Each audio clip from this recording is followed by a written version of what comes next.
استدل ستار على دور المجموعات من دوري أبطال أفريقيا بتأهل كل من فيه.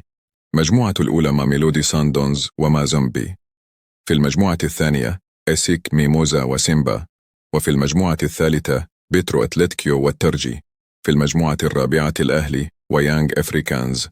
وبهد يكون مستوى الأولى متكون من ميلودي الجنوب أفريقي وسيك الإفواري وبيترو أتلتيكيو الأنغولي وأهلي مصري.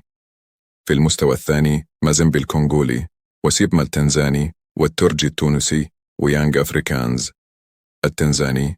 وسوف يلعب أصحاب المستوى الأولى مباراة الأياب على أرضه.